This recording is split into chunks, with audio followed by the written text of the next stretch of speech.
start a series called Hard Conversations. I've been wanting to start the series for a while, but I wanted to give you all a chance to get to know me, right? And this will be a little bit different than our housewives videos because, you know, the housewives were being shady and messy because it's a show. And at the end of the day, these people are characters on a show, right? It mirrors their real life, but it's not their real life, right? So that's a little bit different. These conversations will be real life conversations about real life issues, right? And that doesn't mean we can't have fun, but I have a different type of responsibility when it comes to hard conversations, right? So be respectful. Everyone has different experiences and different thoughts and beliefs. So don't be going off in the comments with each other. Don't do that. Now, we ain't gonna tolerate, this is a safe space. So we're not tolerant of racism, sexism, ageism, homophobia, transphobia, all that type of isms and obias. This is a safe space. So I wanna say that. So you guys see the video. I'm here to talk about Bravo's failed diversity efforts and how they have proudly participated in segregation because it allowed them to amass millions of viewers. And so what I mean by that is if you look at every franchise or all the franchises of Real Housewives, all of them fulfill a certain stereotype or stereotypes. You go to Real Housewives of Miami, what do you have? The spicy Latina and salsa dancing and accents, right? With a few white women sprinkled in, but for the most part, it was focused on the spicy Latina trope, right? Then you have Real Housewives of Atlanta, and y'all already know what that is. I'm a black woman. The neck rolling, the eye rolling, the snapping, and the twerking all the time. I'm a black woman. Don't you do that. You can't talk to no sister that way. We have Real Housewives of New Jersey. You know, you have the Italian women, white, but they're Italian, right? And they fulfill a stereotype. You know, the mob boss, the gangster, you know, Teresa flipping tables over. Stereotype, microaggressions. Real Housewives of New Jersey. We move on to Real Housewives of New York. You have the white women who, we live on the upper side of things. We're wealthy. You know, we're not classy, but we're really wealthy, right? As if New York isn't a melting pot of so many different cultures and races and ethnicities and religions and people, and you chose an all-white cast. We have Real Housewives of DC. We in Chocolate City. But yet we only have one black woman on the cast who also made that same comment at that time. We go to Real Housewives of Salt Lake City. We have Mormons and we have one Persian, which is Jen Shah. Because all of the other Persians at Bravo are on Shahs of Sunset. Segregation, stereotypes, and microaggressions. We go to Dallas. Apparently there's only rich white women in Dallas because that's all they had on the cast initially, and now they have one Asian woman, right? We go to Real Housewives of Potomac. They're black, but they're not Atlanta black because these women, they have a pedigree, in the words of Giselle Bryant. And can't help to notice the majority of the cast were light-skinned black women. You all see where I'm going with this? Bravo participated in segregation because it garnered them viewership. They were rewarded for bad behavior. And hell, we watched, I know I did. We watched, we enjoyed New Jersey. We enjoyed New York. We enjoyed Atlanta and Potomac and all those others. But we enjoyed it to the detriment of us assisting them in formulating and outputting these stereotypes and racist notions about women from different backgrounds and races and ethnicities. You know, it pains me to watch Garcelle. I'm going to try to say Garcelle and not Garcelle. It pains me to watch Garcelle, Crystal, and Ebony. It pains me to watch them having to step up and play the role of a diversity educator. And one of my friends on Instagram said this, so I'm taking this straight from her. I do want to shout her out, but I'm not because I don't have her permission. She's a classmate of mine, a former classmate. And she said, these women are not diversity educators, and they are not. The field of diversity and inclusion is a specialty. You have to study it. You have to train for it. Just because I'm a black woman doesn't mean I could be a diversity, equity, and inclusion officer. It does not mean that. And instead of Bravo implementing meaningful change from the top down, what is that executive board at Bravo looking like? What's the diversity on that? And please don't tell me we just have white men or some white gay men, because even then, that's not diversity. That's a whole conversation itself. It's not diversity. Where are the black men and women, the Persian men and women, the Indian men and women? We have, someone pointed this out in my comments, we have all these Real Housewives. When have we ever seen a lesbian couple? When? You're telling me lesbians can't be housewives? There's no true diversity. And diversity isn't just dropping one or two women of color on these shows in a sea of white people. That is not diversity. That's not what it is. And please, Bravo Andy, do not give me the excuse, well, it's diverse, and that's why we have Italian for New Jersey, we have the Mormons for Salt Lake. No, that doesn't count. You have successfully segregated these casts, and you only put certain women who look like the other women on these shows. That is not true diversity. That is racism in action. That is systemic oppression in action. It's not lost on me that Ebony is sitting on TV crying because Luann, although she didn't say the words, angry black woman, she said, you're an angry woman. And when Ebony confronted her, she said, I'm not going there. I'm not doing this. AKA, you said it.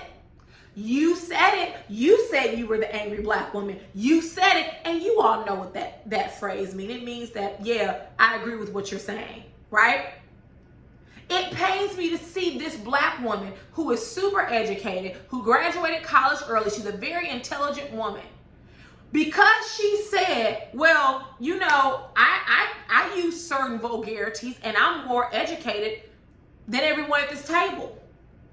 It pains me to see how upset Luann got because can't no one be more educated than the countess, former countess. No one's more educated than me because I've traveled and I speak several languages. But baby, what those degrees look like. See, I've had enough of y'all disrespecting black women, and then black women who are educated, you want to demean their degrees and tell them it means nothing. No, ma'am, you're not going to tell me that. I have 3 of them. And let me tell you how much sacrifice and blood, sweat, and tears literally went into them.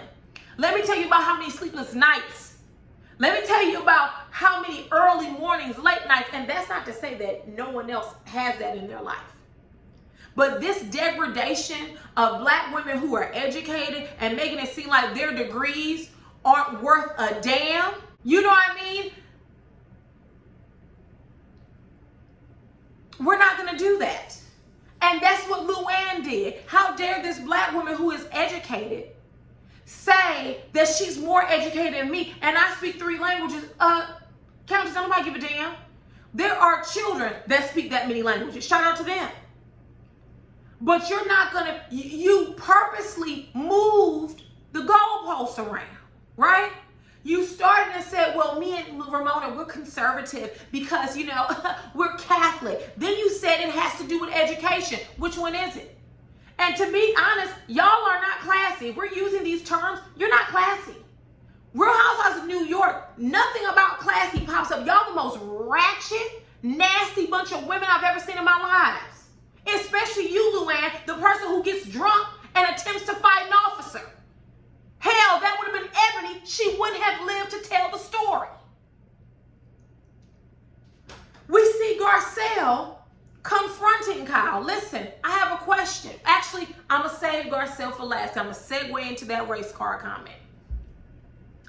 We see Crystal having to explain 20 times over why colorblindness is an antiquated and outdated belief or idea.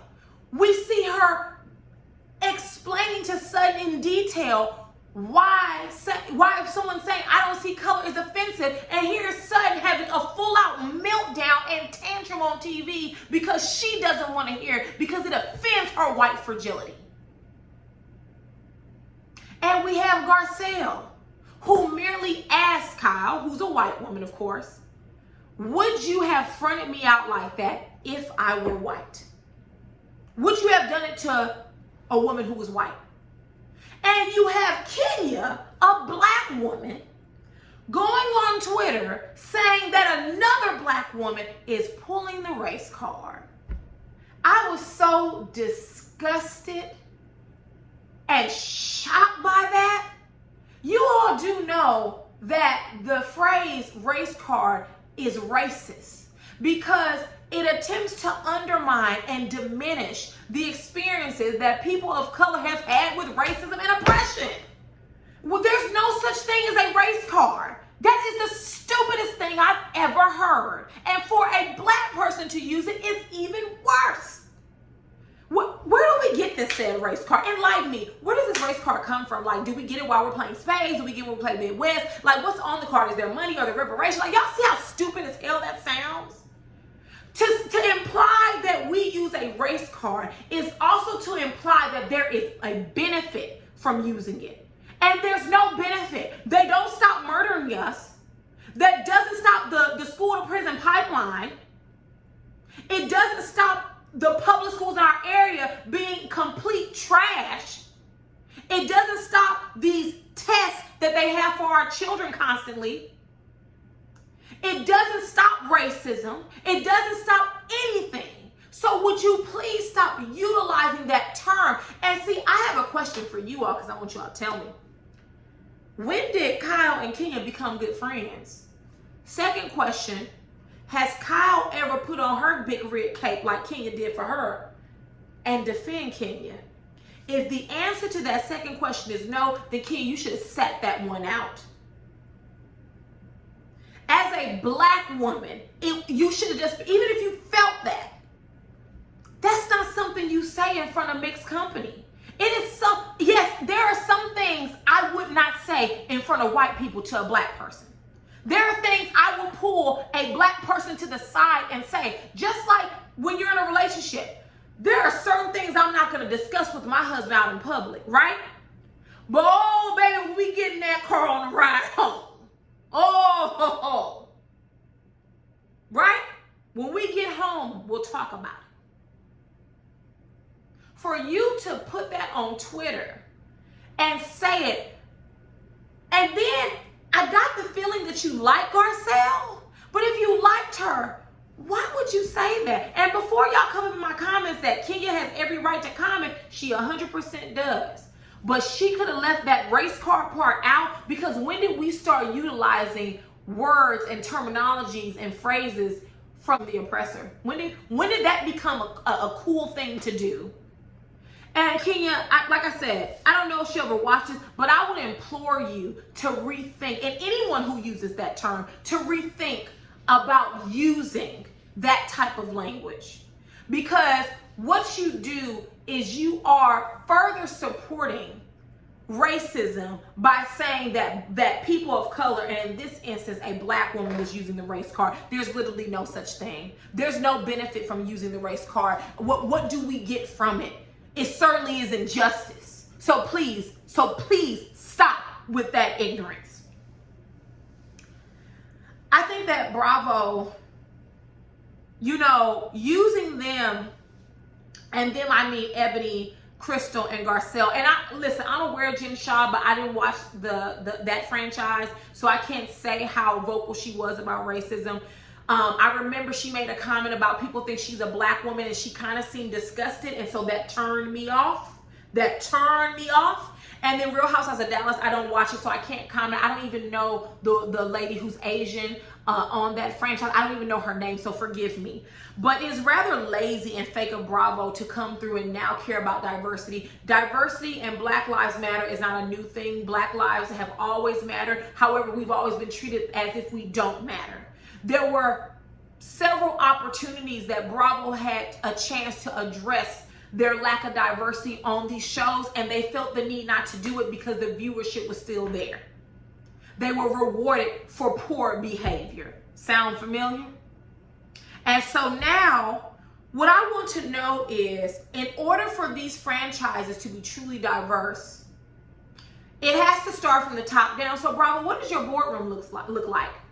How many black women and men do you have there? How many people who are part of the LGBTQ plus community do you have there of different races? Because we white men and white gay men, y'all already know. Y'all look at Andy. Just saying. Not all. Of course, I have to get a disclaimer. Not all, but look at Andy. How many people do you have that have other abilities, what we call disabilities? As someone said in my comments, there aren't any lesbian housewives? What about trans women? How many trans people do you have working at Bravo? Right? Where are all these different backgrounds? Christian, Muslim, people who are atheists, whatever. That is true diversity. Diversity just isn't, okay, we're going to put one black woman on Beverly Hills and one on New York, and that's diversity. That's not diversity. And you all have failed miserably at contributing to an overall conversation. Don't get me wrong. I know that Bravo has had voter series. I know they talk about racism in America, but that was all thanks to Candy. Shout out to Candy. That was all thanks to her. Without Candy, y'all still wouldn't have did that. How many black producers do you have? What is the racial makeup of Bravo and the production companies that they use? Because let Candy tell it, the production company you use for Real Housewives of Atlanta is predominantly white. So what else are you doing besides throwing one or two women of color to the wolves? I'd be interested to know, because then that would tell me if you truly care about diversity and inclusion. So I'm gonna go ahead and wrap this up. I want to know what your thoughts are about Bravo's failed attempt at diversity. I want to know what you all think should be done in the future. If you ask me, I think diversity is not just one or two people. And I have a feeling that Bravo does not want to upset their core audiences, right? Because I've seen so many people, black and white, come at Garcelle for discussing race, but guess what? Crystal ain't get no backlash. Ironic? I think not. So give me you all's thoughts. I don't always want to turn on the TV, especially my entertainment shows, and discuss and hear about race. It's not Crystal or Ebony's fault or Garcelle's fault. It's Bravo's fault. It's how Bravo did it. It wasn't genuine. It wasn't from a good place. It was just to say, hey, here's our quota. We diversified it. There you go. And I'm personally offended, because that lets me know exactly what Bravo looks like and it sounds about white. I will see you all later. Thank you for watching. Mwah. Bye.